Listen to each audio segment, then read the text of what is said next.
Bonjour et bienvenue au premier forum thématique de la France Insoumise consacré aux questions culturelles. Tout d'abord, un grand et triple merci à la fois aux organisateurs et organisatrices de cette journée, aux invités qui vont venir partager avec nous leur manière de voir, leur représentation, leur façon de concevoir ce qu'est à la fois le travail de la culture mais aussi une politique culturelle. Et bien évidemment, un grand merci aux équipes techniques sans lesquelles nous ne pourrions pas permettre à ce débat d'idées d'avoir lieu dans un moment de pandémie. Ce n'est pas un hasard si ce premier forum thématique de la France Insoumise est consacré aux questions culturelles. En effet, c'est dans ce secteur, dans cet univers, que l'on peut voir aujourd'hui les contradictions les plus flagrantes de notre modèle de société. D'un côté, un besoin à caractère vital pour l'individu, de l'autre, des fermetures administratives qui l'empêchent d'y accéder. D'un côté, une demande quasi illimitée de savoir, de biens, de connaissances culturelles. De l'autre côté, une offre qui est, elle, limitée, parfois captée par des grandes majors ou des grands monopoles de l'industrie culturelle, parfois sélective, qui rejettent des publics selon leur argent, dans certains cas, parfois selon leur capacité à se sentir à l'aise, tout simplement, dans les dispositifs culturels publics ou privés. D'autres contradictions dans le monde de la culture qui nous concernent toutes et tous. D'un côté, l'idée que le travail serait finalement un contrat horaire borné qui servirait à produire des biens qui se vendent sur un marché, tel que veut nous le présenter le gouvernement actuel. De l'autre, un monde de la culture qui témoigne du fait que le travail n'est pas toujours séparé de la personne qui l'exerce et que dans le monde de la culture, les travailleurs et les travailleuses portent toujours avec eux et avec elles leurs idées, leurs conceptions, ce qu'ils veulent produire, exercer, montrer, diffuser au plus grand nombre. Enfin, une contradiction dans la mesure où la culture est un bien qui, plus on le partage, plus il existe, plus il est renchéri, plus il est fort, dans une société où le partage est aujourd'hui malheureusement limité à des réunions Zoom et bien évidemment intenables lorsqu'elles durent plus de 7, 8 ou 9 heures par jour. Au-delà des mouvements actuels, la question des imaginaires pour nous est un enjeu crucial. Il y a grosso modo, deux manières de faire de la politique. On peut ouvrir sa fenêtre, regarder dans la rue, se dire que tout va bien et vouloir en assurer la pérennité. Il y a une autre manière de faire qui est d'ouvrir sa fenêtre et de se demander à quoi pourrait et devrait ressembler une rue. Et c'est la manière que nous avons, nous, de faire de la politique, de la porter, en partant de l'imaginaire pour transformer notre univers et le monde social. Ainsi, nous pouvons nous concevoir, nous, comme étant le parti, un des partis de l'imaginaire qui est au cœur de notre doctrine politique. La révolution citoyenne, qui vise à reconquérir les biens communs, ainsi que l'Assemblée constituante comme méthode qui vise à réécrire les règles du jeu politique. Ces deux mouvements proposent et s'appuient, rentrent en dialogue et en discussion, comme on va le faire aujourd'hui, avec tous les autres récits alternatifs à ceux qui dominent notre société aujourd'hui. Surtout, ils permettent aux différents récits qui coexistent dans notre monde, en France, et plus généralement à l'international, de s'emparer. À la fois s'emparer des idées, des consciences, des corps, du travail. Bref, il permet à différents récits alternatifs d'exister et de devenir une réalité tangible. À partir de tous ces petits meetings du quotidien, qui sont les meetings peut-être les plus nombreux, ceux qui ont lieu après que vous avez discuté votre dernier roman avec vos proches, après que vous soyez disputé sur le sens du dernier film que vous avez vu au cinéma, lorsque les salles sont ouvertes, ou lorsque vous défendez Mordicus, une chanson qui aurait changé votre manière de voir les choses. Bref, dans toutes ces situations, vous n'êtes plus consommateur ou consommatrice culturelle, mais citoyenne ou citoyen révolutionnaire, qui est inspiré par la liberté des artistes pour essayer de changer l'ordre des choses et la manière dont va le monde, ou en tout cas dont va, à minima, votre pays. Dans ce cadre, on comprend d'autant mieux l'hostilité du pouvoir et de certains qui l'ont précédé à l'autonomie, à la liberté et à la capacité de production et de création artistique qui constitue la base fondamentale de la réflexion et de l'esprit critique.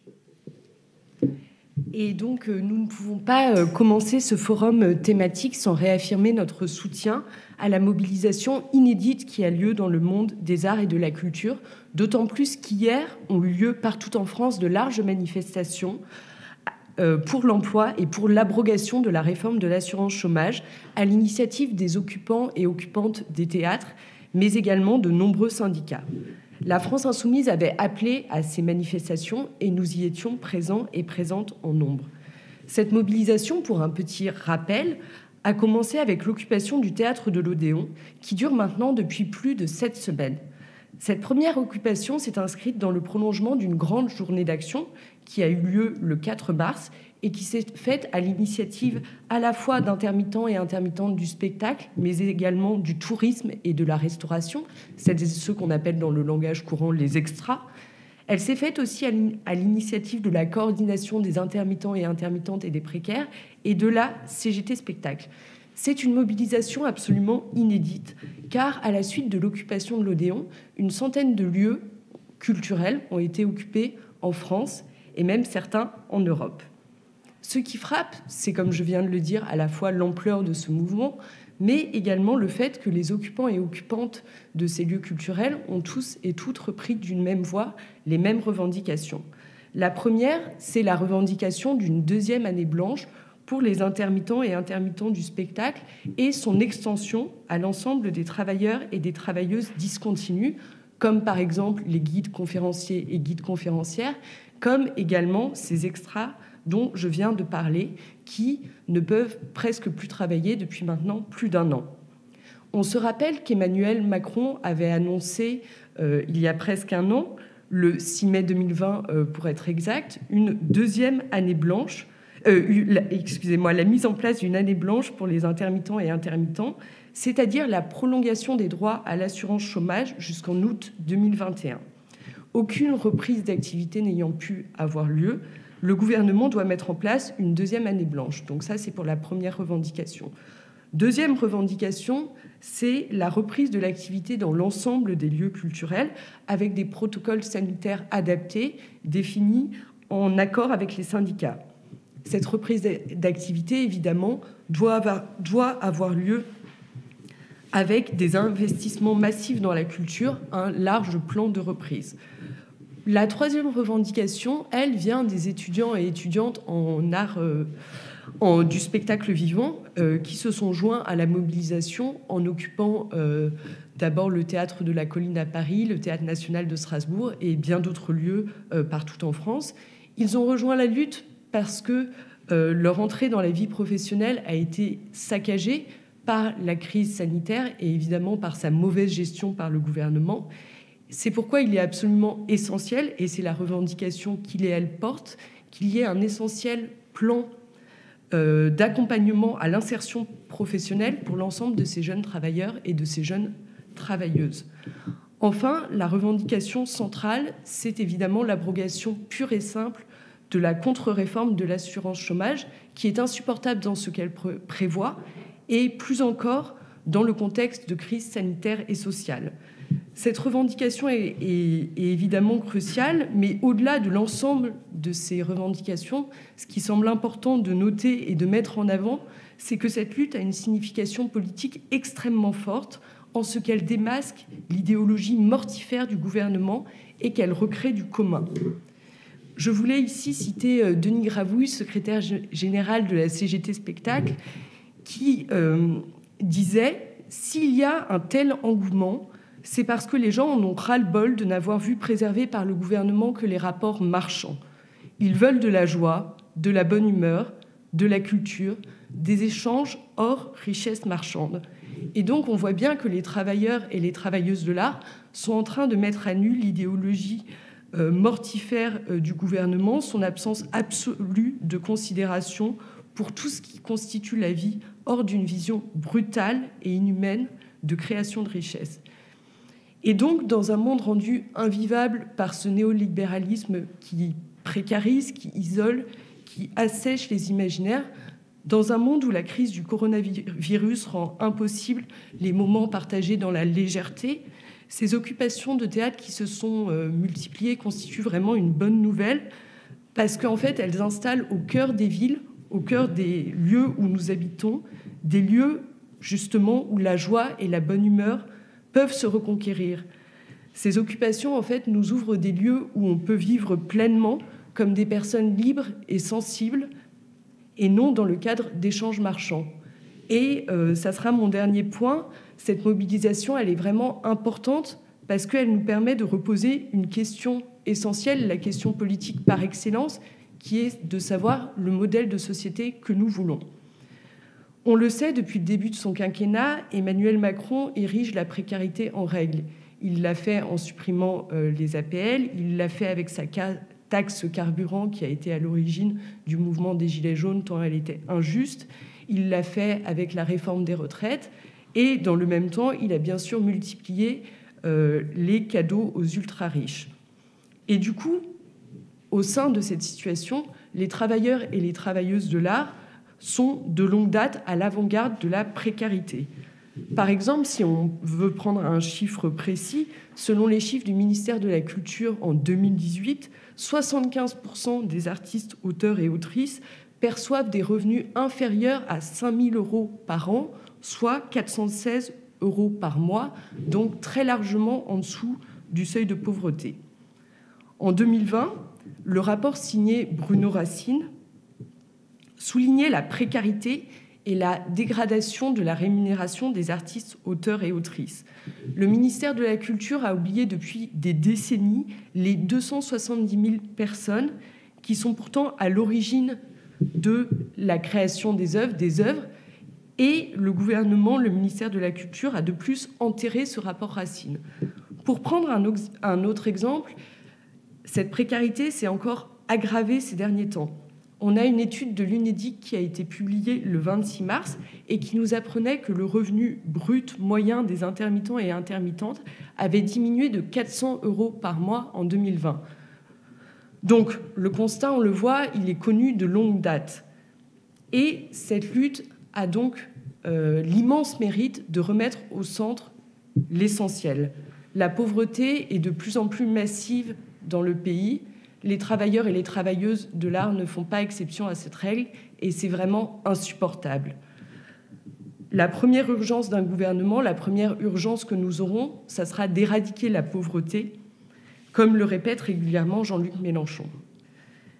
Mais ces travailleuses et ces travailleurs de l'art, qui sont aujourd'hui les éclaireurs et les éclaireuses de la précarité, sont également les éclaireurs et les éclaireuses de la lutte contre cette précarité de plus en plus forte et généralisée.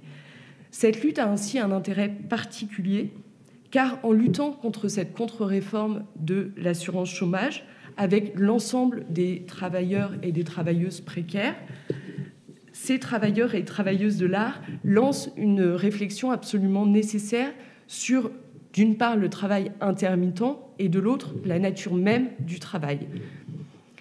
Donc, c'est en repartant du régime de l'intermittence qui est révolutionnaire, proprement révolutionnaire, puisqu'on passe d'un statut lié au contrat à un droit attaché à la personne, qu'on peut avoir cette réflexion autour du travail.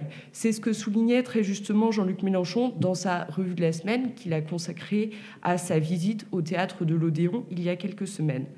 Et donc, on se rend compte, en repartant de ce régime de l'intermittence, qu'il faut de fond en comble repenser les rapports entre capital et travail pour que tout le monde puisse avoir un revenu digne. Et c'est pourquoi nous devons tous et tous nous mobiliser aux côtés de ces travailleurs et de ces travailleuses de l'art qui sont aujourd'hui engagés, car ils expérimentent elles-mêmes et eux-mêmes le fait que l'absence de travail fait partie intégrante de la carrière professionnelle et que cette absence de travail n'est nullement à mettre sur le compte de celui ou celle qui travaille. Et donc, cela, pour finir, ouvre une réflexion bien plus large, comme celle que peut mener, par exemple, Aurélien Catin dans son essai « Notre condition », essai sur le salaire au travail artistique. Pour lui, il s'agit de lutter pour et à partir de régimes sociaux, celui des travailleurs et des travailleuses, plutôt que pour et à partir de figures, celle de l'artiste, pour le cas qui nous intéresse. En somme, le véritable enjeu de la lutte, c'est la redéfinition du travail. Ce n'est pas seulement d'améliorer des droits sociaux ou des conditions d'existence, mais d'engager une réflexion profonde sur la notion de comment on produit de l'art. C'est évidemment un chantier très large auquel le groupe Culture de la France Insoumise travaille largement, et nous proposerons en mai une formation sur ce sujet. Et oui, c'est une mobilisation historique et salutaire qui se déroule dans tous ces théâtres et dans tous ces lieux occupés que nous saluons, comme le disait Victoire, et à laquelle nous adressons encore une fois notre soutien indéfectible. Et cette mobilisation, elle s'est embrasée au début du mois de mars chez les travailleuses et les travailleurs de l'art. Mais elle fait suite à des mois de mépris, de manque de respect, d'irresponsabilité de la part de ce gouvernement à l'encontre des arts et de la culture. Alors on se souvient de toutes ces polémiques inimaginables dans une démocratie saine sur le fait de savoir si les librairies, si la culture étaient essentielles ou non. Mais il ne faut pas oublier non plus la lenteur et dans de nombreux cas la complexité et l'insuffisance des mesures d'aide pour les secteurs artistiques et culturels depuis le début de la crise sanitaire. Il ne faut pas non plus oublier ce qu'on a appelé le stop and go à l'automne dernier, c'est-à-dire cette manie de dire à toutes les équipes artistiques on ouvre, on ferme, on ouvre, on ferme, mais que jusqu'à quelle heure, jusqu'à telle heure, ce qui rend impossible en réalité une ouverture, ce qui a des contraintes auxquelles les équipes artistiques ont toujours répondu vaillamment et en mettant une énergie folle pour permettre à tous et tous de pouvoir à la fois créer et recevoir des œuvres, mais qui les a physiquement et moralement épuisés. La situation sanitaire et sa mauvaise gestion par le gouvernement sont une chose. La France Insoumise en parle assez souvent et continuera à en parler. Mais l'opacité et la brutalité des rapports avec celles et ceux qui font vivre le service public des arts et de la culture en sont une autre, et les deux sont inadmissibles. Comme l'a dit Victoire, il est évident que le partage du sensible soit à l'opposé des objectifs de ce gouvernement. Mais cela fait bien trop d'années, bien trop de mandats présidentiels successifs que le service public des arts et de la culture est traité ainsi, qu'il est toujours relégué ailleurs, qu'il est perçu comme un supplétif par ses apports économiques ou sociaux à d'autres services publics qui font défaut. Quand on veut en dire du bien, on dit de lui que la culture vaut plus que l'industrie automobile. Et c'est encore une fois reléguer les arts et la culture à milieu du service public qu'ils devraient être. Est-ce que l'on accepterait de dire que la santé vaut plus ou même moins que le secteur automobile? Non, bien entendu, parce que ça n'aurait aucun sens. Ce ne sont pas les objectifs de la santé publique et ce ne sont pas non plus les objectifs, les enjeux surtout d'un service public de la culture. Et pourtant, c'est ce qui guide les politiques néolibérales dans leur démantèlement progressif et systématique du service public des arts et de la culture, de son ministère et de tous ses outils. On tire à boulet rouge sur un service public qui, comme tant d'autres, est abîmé par l'austérité depuis des années et des critères managériaux qui n'ont aucun sens, et encore moins quand il s'agit de rendre compte d'une action publique sur des expériences sensibles qui ne peuvent pas se construire en une case cochée ou en une action durant une après-midi. Or, comme l'a dit Adrien, un service public pour les arts et la culture est plus qu'essentiel dans une démocratie saine, et il est plus que crucial pour la 6e République. Cela fait bien trop longtemps que la pensée et le débat politique se sont neutralisés sur la question de la politique culturelle. Ce qui pousse à cette situation qu'on ne connaît que trop, où les arts et la culture ne deviennent que des variables d'ajustement budgétaire à la fin d'un plan de budget, ou que de trop nombreux élus confondent fait du prince et service public. Il nous incombe donc de relancer ce débat et d'initier le travail pour imaginer des lendemains heureux dans toute la société et donc par les arts et la culture. Cette ambition, la France Insoumise en posait les premières pierres avec le livret culture de l'avenir en commun en 2017. Ce travail va continuer et s'enrichir, et la tâche est titanesque. Autant l'affirmer dès maintenant, nous n'y arriverons pas seuls. Pour dessiner cet horizon et cette volonté inédite, il va nous falloir échanger, débattre, travailler avec des travailleuses et des travailleurs de l'art, des universitaires, des intellectuels, des associations, des syndicats, des professeurs et bien entendu avec les publics et toutes les autres personnes qui touchent de près ou de loin aux arts et à la culture, c'est-à-dire tous les citoyens et les citoyennes. C'est ainsi que nous travaillons depuis des mois. Et ce n'est qu'ainsi que nous pourrons réellement définir la place des arts et de la culture dans le projet politique que nous voulons et trouver comment les pouvoirs publics peuvent y contribuer. Et tiens, d'ailleurs, c'est peut-être quelque chose que nous pouvons d'ores et déjà annoncer. Cette méthode que nous avons pour composer le programme de politique culturelle que nous porterons en 2022, ça sera la méthode que nous aurons une fois au pouvoir pour mettre en place notre politique culturelle. Toujours constamment échanger avec l'actualité de la pensée, avec les perceptions des publics, des travailleuses et des travailleurs de l'art, de celles et ceux qui dirigent des lieux ou de celles et ceux qui y travaillent ou y passent. Pour les autres pistes et mesures, je vous laisserai en découvrir quelques-unes tout au long de cette émission. En effet, rares sont les domaines qui doivent couvrir autant de sujets que la politique culturelle. Et nous devons toutes et tous les couvrir. Nous devons couvrir tous ces domaines pour pouvoir avoir un projet sérieux qui ne laisse rien sur le bord de la route, d'autant plus avec toutes les évolutions plus que rapides que nous connaissons aujourd'hui. Ce pourquoi l'objectif de cette émission est de démarrer publiquement le débat sur quelques-uns de ces sujets. Il serait bien sûr totalement impossible que cette émission soit exhaustive et que nous arrivions à l'issue de ces quelques séquences à dresser l'ensemble des pistes et l'ensemble de notre programme de politique culturelle. Bien entendu, nous aurons donc de nombreux autres rendez-vous dans les semaines et les mois à venir pour aborder tout ce dont nous n'aurons pas pu parler ce soir. Mais nous pouvons commencer à aborder ce que nous verrons aujourd'hui, et nous ne pouvions commencer cette émission sur les politiques culturelles sans parler de leur pivot essentiel, c'est-à-dire l'éducation artistique et culturelle. En 2017, la France Insoumise affichait déjà la hauteur de son ambition, faire de l'éducation artistique et culturelle une priorité de la maternelle à l'université jusque dans l'entreprise. Impossible de concevoir quoi que ce soit sans y accorder une place centrale. C'est pourquoi notre première séquence, qui se nomme « Éduquer à l'art, éduquer par l'art », sera animée par Danielle Attala, rapportrice du groupe Culture de la France Insoumise, qui dialoguera avec Michel Larive, député France Insoumise de la Commission des affaires culturelles de l'Assemblée nationale et auteur du livre « Res Publica, Res Cultura », candidat Julio, professeur des écoles, et Jean-Pierre Chrétien-Goni, vice-président de la Ligue de l'enseignement d'Île-de-France, chargé de l'éducation artistique et culturelle, et directeur du théâtre Le Vent se lève à Paris. Et donc la deuxième de ces tables rondes sera consacrée, elle, aux industries culturelles et particulièrement au cinéma. Donc son intitulé est « Cinéma, retrouver le chemin des salles » et elle sera animée par Colline Bourret, qui est membre du Livret Culture. Donc le cinéma est un secteur qui cristallise de grands bouleversements accélérés par le Covid et dû au numérique. Et donc nous aurons le grand plaisir pour cette deuxième table ronde de recevoir Juliette Prissard d'Eurocinéma, Étienne Aulagnier, qui est coprésident de SDI Jour de Fête, Idir Segrine de l'Acide, et donc tout cela sera animé par Colline, comme je l'ai dit.